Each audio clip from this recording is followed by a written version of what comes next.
Boa tarde, pessoal. Tudo bem? Então, nossa aula de história hoje tem início na página 190, certo?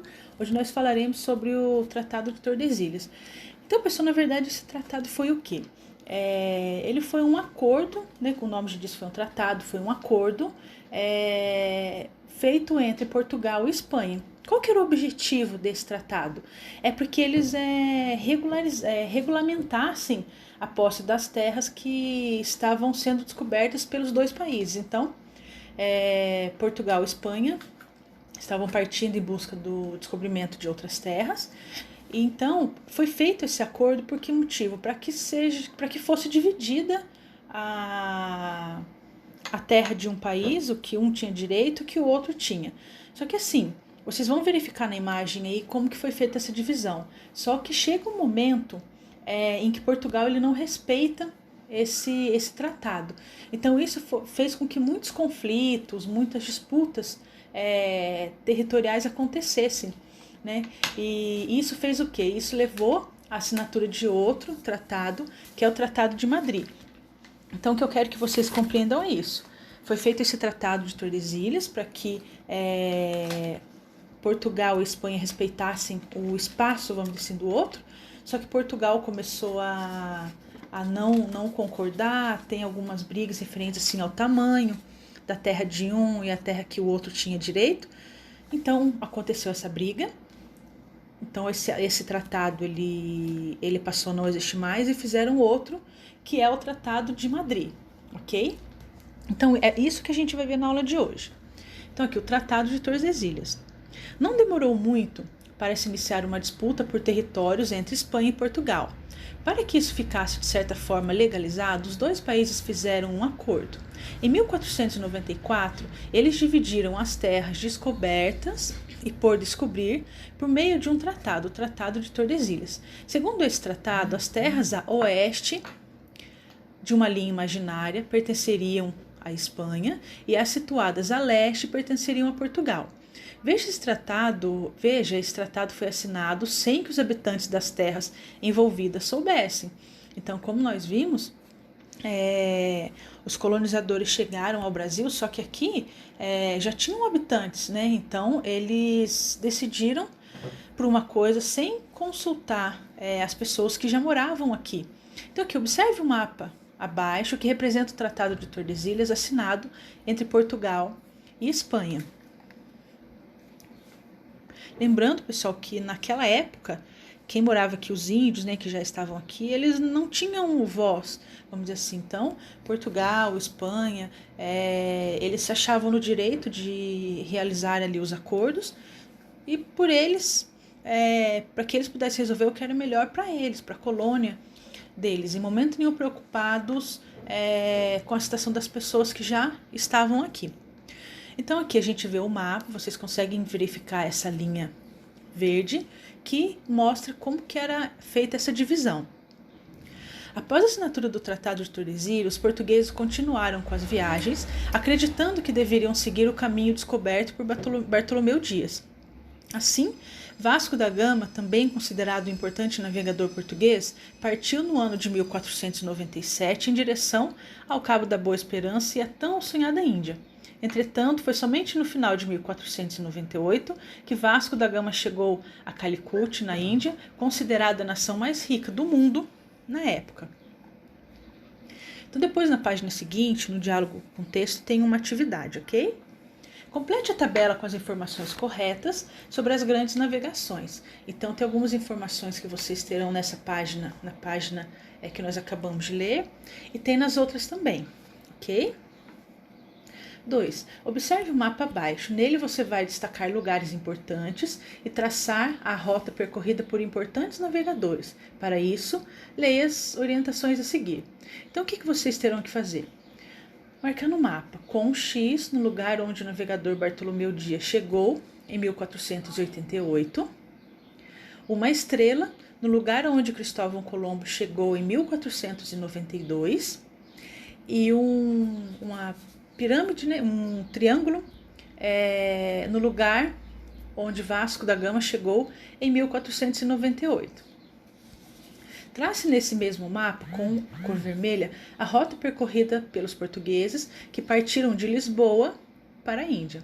Com a cor verde, trace a rota dos espanhóis, que também pretendiam chegar às Índias, mas acabaram chegando a terras desconhecidas.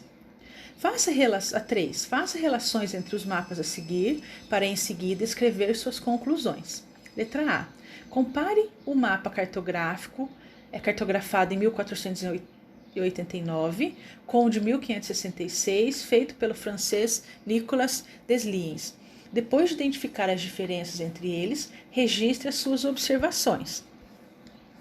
Então, aqui nós temos esses dois mapas. Então, o que a gente pode analisar? Será que no primeiro a gente consegue visualizar todos os continentes? Será que está meio bagunçado? Será que no segundo a gente pode ver com clareza a África, a América, a Europa e a Ásia? A qual conclusão a gente consegue chegar analisando esses dois mapas? B.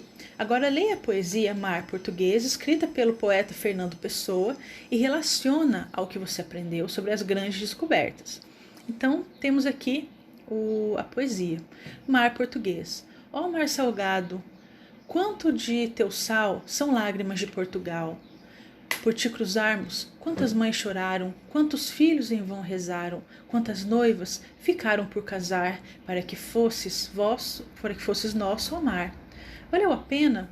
Tudo vale a pena se a alma não é pequena. Quem quer passar além do bojador tem que passar além da dor. Deus ao mar o perigo e o abismo deu, mas nele é que espelho o céu. Então, vocês vão ter que colocar aqui, de acordo com esse texto, vocês vão ter que relacionar o que a gente aprendeu sobre as grandes descobertas. Então, será que nesse texto, nessa poesia, fala só coisas boas? Será que fala de muita gente que sofreu? Qual conclusão que a gente pode tirar? É uma resposta pessoal. Qual conclusão vocês podem tirar desse trecho? Depois,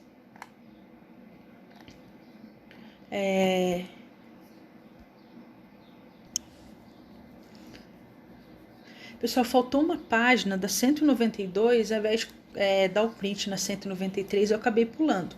Mas eu vou fazer a leitura, peço que vocês acompanhem. A intenção agora dessa atividade é o quê?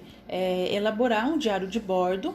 E o que é um diário de bordo? O diário de bordo é uma atividade que faz uma síntese, ou seja, um resumo dos conteúdos que nós trabalhamos, ao mesmo tempo em que vai fazer com que vocês apliquem os conhecimentos que vocês adquiriram com as aulas, certo? Então, a gente vai ter que fazer essa pesquisa. Eu coloquei aqui, é uma atividade que a gente não vai conseguir terminar ela toda na aula de hoje, mas a intenção dessa atividade é que vocês coloquem em prática o que vocês aprenderam sobre esse momento histórico, certo? Sobre as expedições marítimas que nós estamos estudando, ok? Eu vou fazer a leitura então da página para depois explicar a página 194 que está aparecendo aqui. Então, como faltou a página 193 desse material, eu vou fazer a leitura agora, tá bom? Cada navio que participava das expedições marítimas tinha um diário de bordo. Nele eram registrados todos os acontecimentos de cada viagem, as terras que se avistavam, o tempo e suas mudanças, tempestades, ventos ou as temidas calmarias, as rotas que eram seguidas e qualquer acontecimento que saísse da rotina do navio. Normalmente, o diário de bordo era escrito pelo capitão, mas além dele, havia no navio também o piloto, os marinheiros, o grumete, o capelão, o padre e o escrivão.